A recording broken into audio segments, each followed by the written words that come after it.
Hello welcome and happy new 2022 to everyone from cinema. मैं हूं श्रीराम, हिंदुस्तानी cinema के अनगिनत फैंस में से एक और। We are in the third wave of the pandemic. बस अभी लग रहा था कि ये मुसीबत टल गई है और हम जिंदगी नॉर्मली जी सकते हैं, और फिर सब स्क्वायर वन पे लौट गया। ऐसा लगता है कि 99 पे पहुंच के बड़े वाले सांप ने काट लिया हो। खैर, एज दे से tough times create tough people, और जो हमारे इस हफ्ते का एपिसोड है वैसा ही कुछ टॉपिक है। एक सुपर हीरो जो हमारा अपना लगता है, एक मलयालम फिल्म जो लैंग्वेज बैरियर को पार करके इंडियन सुपर हीरो जॉनर में झंडा गाड़ रही है। बेसल जोसेफ की मिन्नल मुरली 24 दिसंबर को नेटफ्लिक्स पर आई और छा गई। केरला, नॉट केरल, के एक छोटे से गांव में एक यूनिक सुपर हीरो की कहानी। Creative, impressive and entertaining, Minnal Murali is worth every rupee of your Netflix subscription. Spoiler alert, आगे के पॉडकास्ट में हम इस फाइल के सर्जिकल ऑटोप्सी करेंगे, तो ये मत कहना कि पहले नहीं बताया। But to start off, I needed someone who is in touch with the dark side and is a true supervillain fan. He likes the Joker and is also our resident Malayalam cinema IMDb. Suyog, अपना correspondent with Cinestan.com. So to start with Suyog, what about Minnal Murli did you find most impressive? मुझे सबसे अच्छी चीज ये लगी कि hero और villain दोनों को इक्वल इम्पोर्टेंस दिया गया है इस फिल्म में। मोस्ट ऑफ द टाइम जब कोई भी सुपर हीरो फिल्म देखी हमने MCU में भी, तो ऐसा होता है कि villain for the most time उसको सिर्फ क्लाइमैक्स में इम्पोर्टेंस दिया जाता है और उसकी स्टोरी इसको इतना इम्पोर्टेंस नहीं मिलता है फिल्म में। तो ये फिल्म में मुझे सबसे अच्छी चीज ये लगी कि विलन को ज्यादा इम्पोर्टेंस दिया गया है as compare to the other films we have seen in this genre. And I understand what you're saying, क्योंकि super hero genre has not been Indian cinema's biggest strength. लेकिन there has to be a reason why the buzz around the film has picked up so much. And मेरे ख्याल से एक important element था कि you said this equal treatment of the hero and the villain, लेकिन मेरे लिए वो एक important element था local resonance. क्योंकि audience always looks for something localized, a unique flavor that they find in their hero, right? Or in their superhero story. For me, that was present in the village of Kurukanmula, where Jason lives, and the people around it, then the छोटे मोटे खिटपिट जो होते हैं, that adds flavor to the entire story, I think.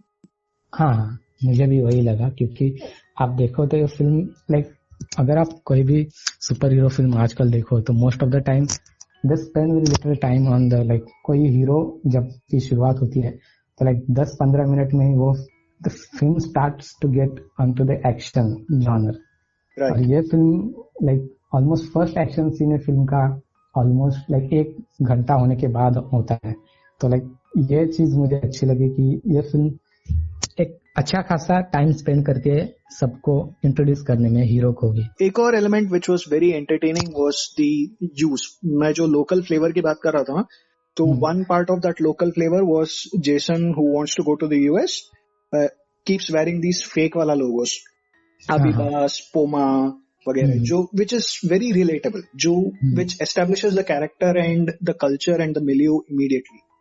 So I thought that was a great idea and creative use, considering उनका budget भी काफी low है, right?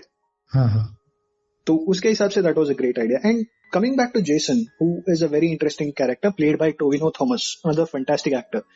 लेकिन you don't one reason, क्योंकि तुम्हें लगता है, जैसे तुमने कहा कि सुपर हीरो और विलन दोनों एक ही लाइन पे ट्रीटमेंट है उनका, and one reason is Jaison starts off from being थोड़ा सेल्फिश, पेटी और थोड़ा बचकाना है. You don't like him immediately, he is careless, aloof. His only aim is to go to the US. Even जब उसे वो लाइटनिंग लगती है और वो सुपर हीरो पास स्टार्ट डेवलपिंग, इसे इसकी मुझे यूएस जाके सुपर हीरो बनना है, यहाँ क्यों बनूं मैं, राइट? और उसके कॉन्ट्रास्ट में शिबू को देखोगे, which is Guru सोमसुंदरम्स character. He has better qualities. Once he gets the super hero, he becomes a superhero. He starts to stand up for himself. क्योंकि तब तक लोग उसे पागल कहते हैं, उसे कुछ देते नहीं है. And he improves himself. He starts to stand up himself. And he becomes a little more kinder. He tries to dedicate his life to Usha, right? His old love. So I think those are the two characters जो end में it turns into mirror images of themselves. Jason turns into the hero and Shibu turns into the villain. इसके लिए मेरे ख्याल से impact थोड़ा ज्यादा है. हाँ, ये भी है, क्योंकि अगर आप फिल्म में देखो तो जेसन का जो कैरेक्टर अभी आपने कहा जैसे कि सेल्फिश है और थोड़ा सा चाइल्डिश भी है, और शिबू कैरेक्टर थोड़ा मैच्योर है. और अगर आप जेसन का जो मेन स्टोरी जब स्टार्ट होती है, जब उसके पिताजी का the insult the police inspector है, तो अगर आप ये इंसिडेंट देखो तो अगर ब्रॉडर पर्सपेक्टिव से देखो तो एक सेल्फिश इंसिडेंट कहा सकते हैं हम लोग, राइट कि उसमें ऐसा कोई उसको सुपर पावर मिलने के बाद ये उसका पहला यूज था सुपर पावर यूज करने के लिए. In contrast, Shibu actually robs bank in order to help Usha's child hospital. हाँ, तो अगर आप उस वक्त देखो तो शिबू उससे ज्यादा बेटर ह्यूमन बीइंग आप कह सकते हैं. I know you have been a big fan of Shibu's character and मुझे पता है we have had a discussion on this also. लेकिन here is where I was reading up. तो one of the elements of screenwriting and even psychology, क्योंकि Karl Jung का एक thesis था कि every great villain is the mirror of the hero, right? तो you have the Joker to the Batman, you have Killmonger to Black Panther, बराबर? तो the villain's job is exactly he can have the same character traits, same origin story, sometimes same behavior, लेकिन उसका काम होता है कि hero को confront करना, उसके morality पे सवाल उठाना, and sometimes he pushes the hero to act on the right path. ठीक है? तो Shibu is as a character might be more morally right, उसके वैल्यू सिस्टम शायद जेसन से बेहतर है, लेकिन जब वो गांव पे हमला करता है when he becomes a danger to the greater people, that is the moment Jason realizes he has to protect them. वो बस का इंसिडेंट है ना, that I think is the key turning point. Because Shibu leaves the bus to go over the cliff. Shibu doesn't care कि अगर accident होता है और बस नीचे गिरती है, he doesn't care, he leaves. But Jason stays there and tries to protect. That is the moment when the shift happens. अगर आप इसको उस तरफ से देखो विलन के पॉइंट ऑफ व्यू से, तो यह भी हो सकता है कि जो उस बस में जो कोई भी लोग थे वो उसी गांव के लोग थे जिसने उसके साथ इतने साल तक अच्छे से बर्ताव नहीं किया था. तो शायद उसे ये लगा होगा कि इन्होंने अब तक मुझसे अच्छे से बर्ताव नहीं किया है, तो फिर मैं इनकी केयर क्यों करूं. I get that point, लेकिन क्या it does not justify ना सुयोग. I mean हाँ कि you can be treated badly. For instance, दोनों जैसे पैरेलल तो मेंशन कर रहे हो, ये एक और पैरेलल है. Jason is also an orphan and Shibu has also been orphaned. Possibly the only difference is कि Jason के पास एक empathetic surrounding है. He has his sister, his adopted father who brings him up, and even he has a friend in Josemon, that little boy. जो उसे super hero कैसे बनना है सिखाता है. हालांकि on the other side Shibu is completely abandoned. जब उसको लाइटनिंग भी लगती है, he is abandoned in a boat, कोई उसे पूछता नहीं है, and he has to return home, he has to take care of himself, and he realizes and learns the power on his own. These are the two differentiating path. लेकिन how you react to situations I think is what defines a super hero और a hero in that matter. But जैसे अभी आपने कहा कि शिबू के पास उसका care करने वाला कोई नहीं था. जब उसको लाइटनिंग स्ट्राइक होती है तब भी उसको केयर करने वाला कोई नहीं होता है. पर अपने मेन जो हीरो है उसके पास उसकी केयर करने वाले एटलीस्ट कुछ लोग तो है जो उसकी केयर करते हैं.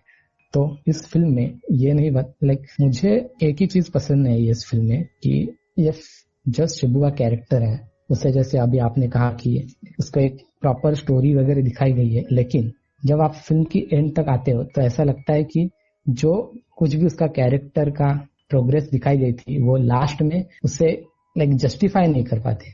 ऐसा मुझे लगता है. जैसे for example till the pre climax scene, जब तक उसके साथ वो उषा नहीं आती है तब तक वो अगर उसने कुछ इलीगल काम भी किया है तो फिर भी वो अच्छा as a person वो इतना बुरा नहीं. For the good of others he has done that, right? हाँ, पर जब उसके साथ वो लोग गांव वाले जब उसकी प्रेमिका को जिंदा जला देते हैं, अगर डायरेक्ट बोले तो दे बर्न हर अलाइव, और उसकी बेटी को भी, और उसके दूसरे दिन वो जाके अपनी मजे कर रहे होते. अगर फिल्म में देखा जाए तो क्लाइमैक्स में कोई भी इंसान अगर देखेगा वो तो उससे तो बुरा ही लगेगा ना. मुझे तेरा सिंपैथी समझ में आ रहा है, लेकिन I have a different opinion. क्योंकि मैं जैसे देख रहा हूँ ना, तो शिबू स्टार्ट्स चेंजिंग. शिबू और जेसन का जो जर्नी है ना, जब वो लोग लाइटनिंग के बाद when they start realizing their powers, तो वो लोग का journey is very different. For instance Jason is unsure. If you look at it throughout, Jason is unsure. He's confused. He goes to Josemon to know what is this. ऐसा होता है क्या, he keeps testing it slowly right.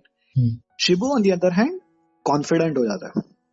He realizes once he has the power, nobody can stop him.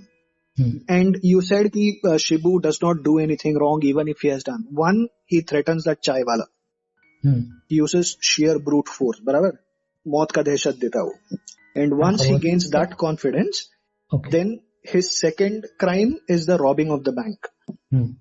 Then it escalates again. जब वो दासन से उषा का हाथ मांगने जाता है and Dasan refuses, he basically kills him. He burns him alive. Right? So it is not like Shibu is reacting violently. He's slowly getting into that supervillain mode. But we have the sympathy for him. Ki, for instance, we can say कि Shibu is a representation of the oppressed. ये काफी, मुझे ये एक और element वो film में काफी अच्छा लगा कि there are subversive elements. जो subtext है ना काफी strong है. और ये शायद थोड़ा ज्यादा deep analysis हो जाएगा. But Shibu is a representation of the powerless, the oppressed and the insulted, right? So when he gains power, he starts responding violently. Now that is understandable, but it is not forgivable. जैसे, for instance, every time the students protest or the minorities protest, the word used is often radical. But when the majority protests, it is acceptable in a way, in some way. So I don't know if you noticed, but this Shibu also speaks in Tamil. He has this Tamil mixed with Malayalam wala thing. Okay. So, which is kind of a hidden or implied sign. मेरे को notice हुआ क्योंकि I am Tamil, but it's an implied sign that his parents and his mother was probably a migrant. He's not naturally or natively from that place, so he's an outsider also. तो ये एक और element है कि Shibu is an outsider. Jason is an insider who does not feel comfortable in the society and wants to leave. Right? So when you have the outsider being oppressed, you have him being insulted, you have been thrown down because he has no power, and suddenly he gains power, he reacts violently. While that is understandable, and I understand the sympathy for it, lekin that cannot be forgiven. You cannot exactly relate to it. That I think is the difficult part. मुझे ऐसा लगा कि film में like for the most part like want you to feel sorry for him. पर उसका reason like film में ऐसा दिखाया गया कि उसका रीजन यह है कि like he was a one sided lover जिसको अपनी प्रेमिका के साथ रहने का मौका नहीं मिला वगैरह. लेकिन जेसन भी तो है. Jason is also one sided lover. Bincy उसे रिजेक्ट करती है ना. हाँ, पर उसके साथ उसके लाइक उसके फ्रेंड्स है, उसकी लाइक फादर है, और बेसिकली उसके साथ एक सपोर्ट सिस्टम है. इसके साथ कोई नहीं है. Like want to feel sorry for him, पर उसका रीजन यह है कि वो उसकी प्रेमिका के साथ नहीं रहा. इसके लिए नहीं कि उसके साथ जितने एट्रोसिटीज हुए, डिस्क्रिमिनेशन हुए, वो गांव वालों ने, जैसे अभी आपने कहा कि वो एक को मारने की धमकी देता है, तो वो भी एक वुमनाइजर ही है अगर आप देखे जाए तो. वो उसको वेटर, उसके होटल का जो मालिक होता है, उससे वो मारने की धमकी देता है जैसे अभी आपने कहा. तो वो उषा के साथ बदतमीजी से पेश आता है. तो मतलब आप देखोगे तो हर एक चीज उसकी शुरुआत ये नहीं करता है सिम्बू. शुरुआत गांव वाले ही करते हैं, ये सिर्फ रिएक्ट करता है. और रिएक्ट आदमी अपनी पावर, जो उसके पास पावर है उसके हिसाब से रिएक्ट करेगा. अगर आप देखें, अगर आपके पास दौड़ने की पावर है, मतलब आप फास्ट दौड़ सकते हैं तो आप फास्ट दौड़ोगे. अगर आपके पास मारने की पावर है तो आप मारोगे. लाइक आप रिएक्ट कैसे करोगे? जो आपके पास है उसके साथ रिएक्ट ही करोगे.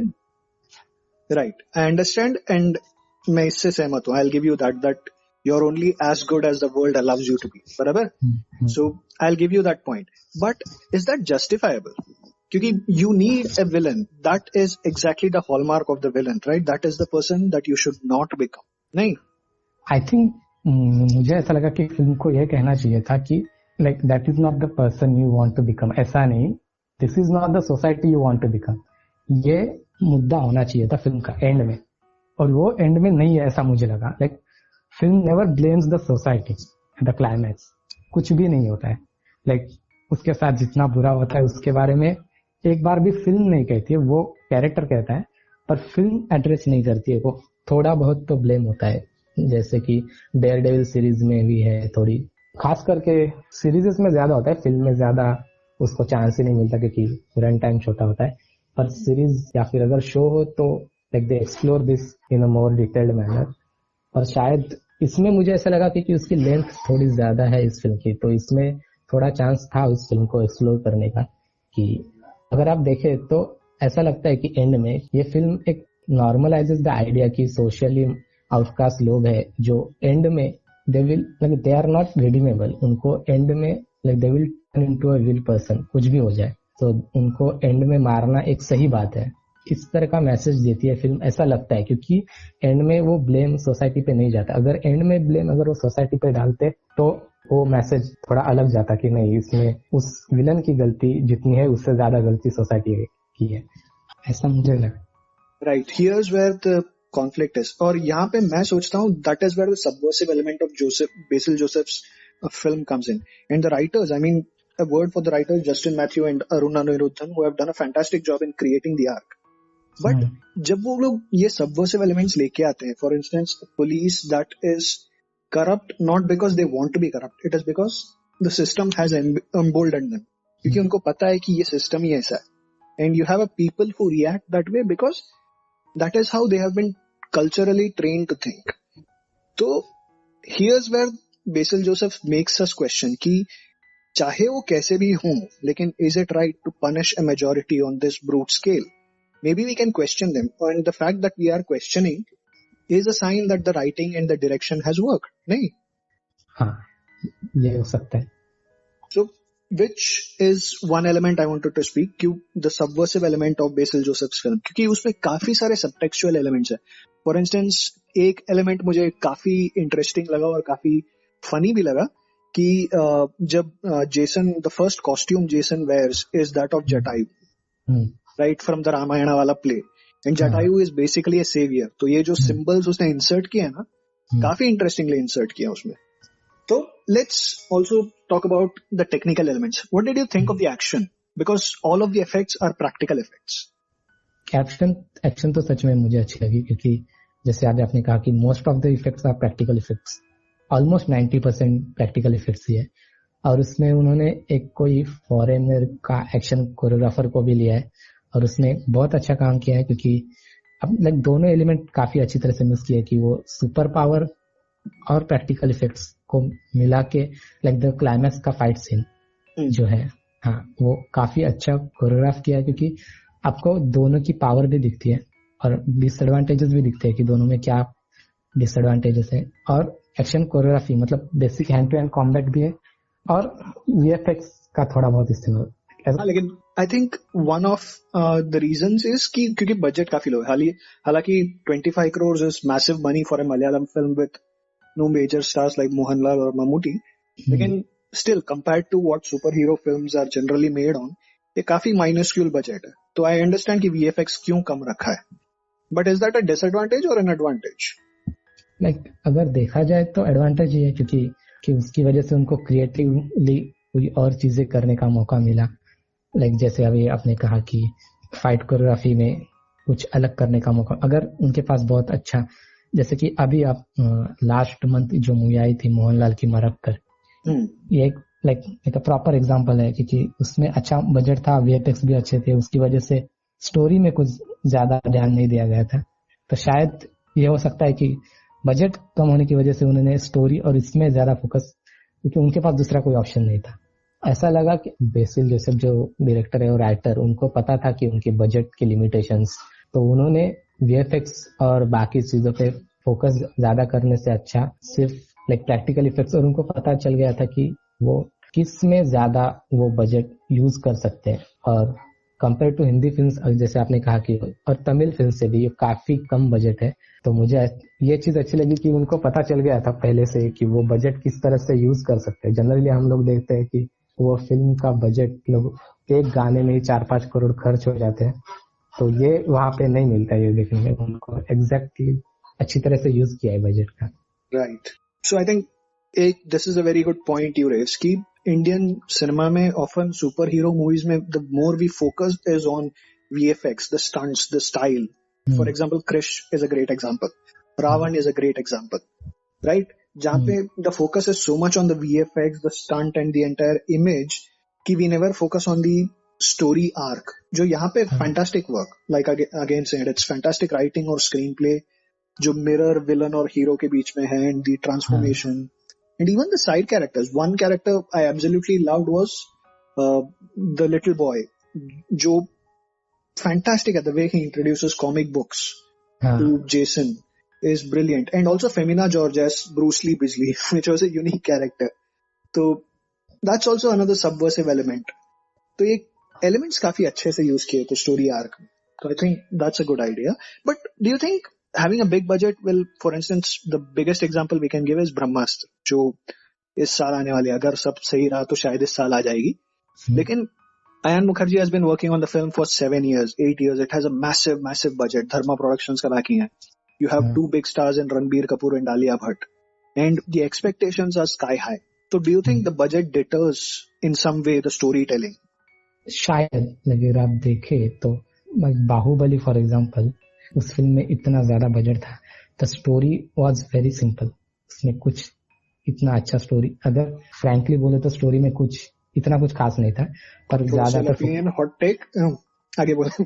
हाँ हाँ, तो शायद ऐसा हो सकता है.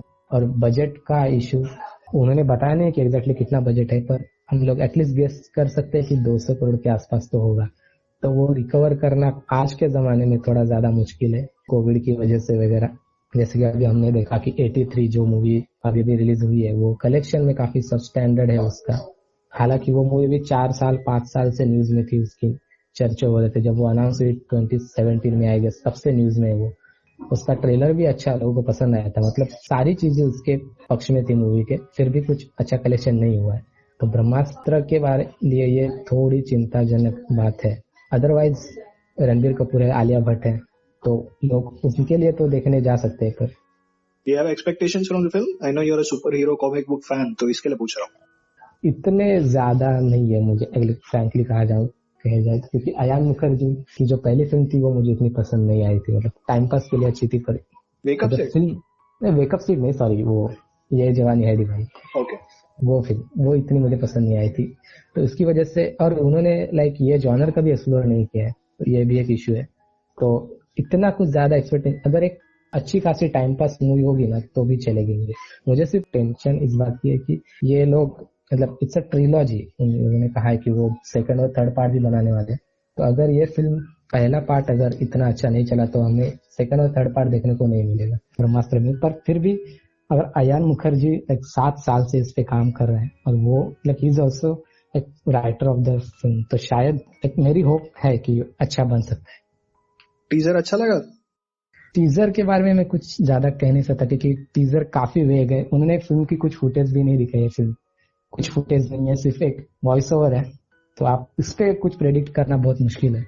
इससे पहले मैं 2 फिल्म एग्जांपल के तौर पे दूंगा, which is one is Bhavesh Joshi super hero Vikramaditya Motwane's, and the other is Vasan Bala's Mard Ko Dard Nahi होता. They are, all 3 of them are different, but the closest to this film, Minnar Murli, is these 2 films. So how does it stand in comparison? I know you are a big fan of Bhavesh Joshi super hero. हाँ, वो तो है, क्योंकि मतलब उसमें भी कुछ issues थे वो मूवी में, भावेश जोशी में. पर फिर भी अगर ओवरऑल देखा जाए तो वो कंपैरेटिवली अपनी इंडिया की सबसे बेस्ट सुपर हीरो फिल्म कहा जा सकता है मुझे अभी भी.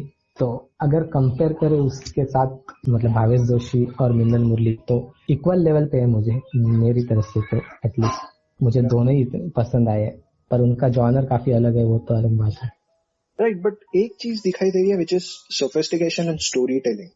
क्योंकि film makers are now realizing कि सिर्फ वीएफएक्स से नहीं होता. क्योंकि मुझे याद है जब क्रिश निकला था, the whole buzz about Krish was the VFX. It was the jumps he's doing, it is the stunts they are doing. But now the focus is a lot different, नहीं?